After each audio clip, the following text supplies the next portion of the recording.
Hey guys, কি খবৰ? ভালনে? আশা কৰোঁ আপোনালোকৰ ভাল আৰু লগতে মোৰো ভাল। আৰু পোনপ্ৰথমে আপোনালোকক সকলোকে ৰঙালী বিহুৰ আন্তৰিক শুভেচ্ছা জনালোঁ। আৰু মোৰ যোৱাটো ভিডিঅ'ত কোৱা নহ'ল যে আমি ক'লৈ আহিছোঁ, কি কথা, গুৱাহাটীলৈ বুলিহে ক'লোঁ। আৰু আজি মই কথাষাৰ ক'ম, আমি কেলৈ আহিছোঁ, ক'ত আহিছোঁ। মোৰ বা জ্যোতিকা সোণোৱাল দত্ত, তাই যুৱ সমাজ ৰত্ন বঁটা সন্মান লাভ কৰিবলৈ সক্ষম হৈছে। মানে গুৱাহাটীতো পাৰ হৈ যাব লাগিব, যিহেতু ভণ্টি ঘৰ আছে, তাত আছিলোঁ, তাত থাকিলোঁ এনিশা। তাৰপিছত মামা ঘৰ গ'লোঁ, মামা ঘৰৰ পৰা মামা গাড়ী লৈ আমি এইদৰে ওদালগুৰিলৈ ৰাওনা হ'লোঁ। তো তাই ইমান ধুনীয়াকৈ সন্মান লাভ কৰিছে আৰু বঁটাটো নিবলৈ মাতিছে, যিহেতু বাক, সেইবাবে আহিবলগীয়া হ'ল। ইমান ধুনীয়া বঁটা এটা কোনোবা জানো এৰি দিব, হয়নে? তো সেইবাবে বাৰ লগত আহিছোঁ আৰু ময়ো লাগি মেলি, যিহেতু দুজনীয়ে, তাই অকলে আহিবলৈও বৰ এটা ভাল পোৱা নাছিল, সেইবাবে লগ ধৰিলে, ময়ো আহি গ'লোঁ বাৰ লগত। আমি ওদালগুৰি জিলালৈ গৈছোঁ, বৰঙাজুলি ডিমাকুচি হেল্পিং হেণ্ড সন্থাৰ প্ৰথম বৰ্ষপূৰ্তি অনুষ্ঠানত মানে বাক মাতিছিল। অকল বা বুলিয়ে নহয়, বহুতো কেইগৰাকী আছিল সন্মান বঁটা পাইছে আৰু ভাল লাগিছে। ইমান ধুনীয়াকৈ কথা বতৰাবিলাক কৈছে সিহঁতি। আৰু আমিতো প্ৰথম গৈছোঁ নহয়নে? গাঁৱৰ মাজে মাজে ৰাস্তাবিলাকো খুব ধুনীয়া লাগিছে। তো আপোনালোক মই যিমান পাৰোঁ ফটোবিলাক লগাবলৈ চেষ্টা কৰিম বাৰু। এইদৰে আমি গৈ আছোঁ ভাগৰ যুগৰে, কি ক'ম আৰু। যোৱা নিশাও ভালদৰে মানে আৰাম কৰিব নাপালোঁ আৰু এতিয়া যোৱা দিনাখনো মানে একেই অৱস্থাই হ'ব আমাৰ। আমি লাহে লাহেকৈ আহিলোঁ, কমচে কম 4 ঘণ্টা আমাৰ জাৰ্ণি হ'ল। তো 4 ঘণ্টাৰ পিছত আমি প্ৰথম আহিছোঁ নহয় জানো, অকণমানতো হ'বই আৰু ধৰকচোন, মানে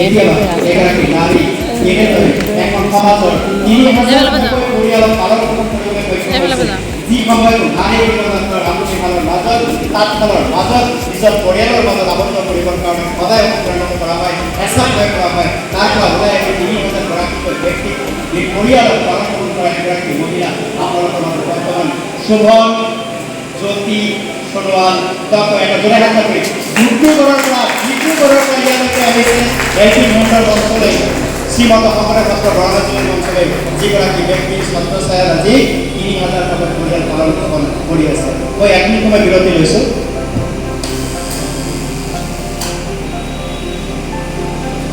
ইয়ালৈকে আহিছে, আমি সেৱা জনাইছোঁ। আমাৰ প্ৰতি থকা আপোনাৰ এই স্নেহ, এই মৰম, হেল্পিং হেণ্ড সংস্থাই সদায় আমি আপোনাক শান্তি প্ৰশান্তি উপভোগ কৰিব নোৱাৰিম। তথাপি আমি চেষ্টাৰ চুটি নিশ্চয় নকৰোঁ। আমি আপোনালৈ আমাৰ মঞ্চত এখনি শ্বেয়াৰিং চন্দ্ৰলৈ প্ৰথমতে আদৰণি জনাইছোঁ। আমি আপনার কথা শুনি, আপনার কথা শুনিব এই কথা। আপনাদের আমি এটি মরম চেষ্টা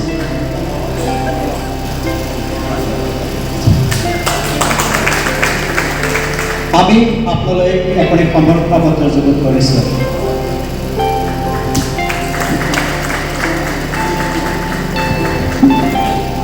আপুনি যি কৰ্ম কৰিছে সেই কৰ্মৰ প্ৰতি আমি আচলতে আপোনাক কি দিব পাৰিম, আমি বহুত কথা ভাবিছোঁ, বহুত কথা চিন্তা কৰিছোঁ। আপুনি যি কৰ্ম কৰিছে সেই কৰ্ম সঁচাকৈ সমাজৰ কাৰণে সদায় অনুপ্ৰেৰণা উৎস হৈ থাকিব।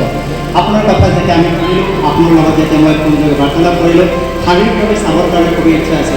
আজি দেখা পালে ধন্য হ'লোঁ। কটয়ে কথা কয়, কিন্তু যেতিয়া শাৰীৰিক পোৱা যায় তাত খুব প্ৰথম নিজৰ বিষয়ে প্ৰশান্তি লাভ কৰিব পাৰি।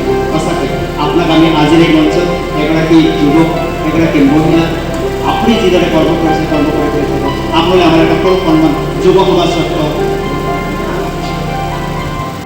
দেখিলেনে ভিডিঅ'টো?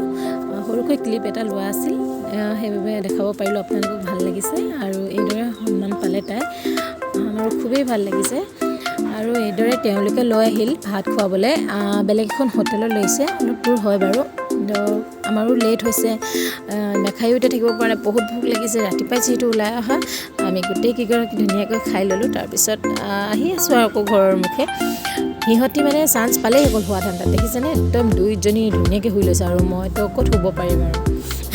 মই নুশুৱেই মানে ক'ৰবাত গ'লে মানে এইদৰে বাছে চাছে, কিন্তু গান লগাই দিওঁ আৰু গান শুনি শুনি যাবলৈ মানে ভালেই লাগে বাৰু। ইফালে আকৌ মামাক ফোন কৰিলোঁ, মামা আজি নাযাওঁ বোলো আপোনালোকৰ ঘৰলৈ, দাদা থৈ আহিবলৈ কৈছোঁ বুলি ক'লোঁ। তো মামাক ফোন কৰি কথা চথা পাতি লৈ আমি বামৈ চিধা ISBT লৈ আহি গ'লোঁ। মানে ভণ্টিও আহিছে লগত, তাইকো এইফালৰ পৰা যিহেতু মামা গাড়ীখন থ'বগৈ যাব লাগিব গীতানগৰত, ড্ৰাইভাৰদাক ক'লোঁ তাইকো নমাই দিব বুলি ৰাস্তাত, তাইও থ'বলৈ আহিলে। এতিয়া আমাক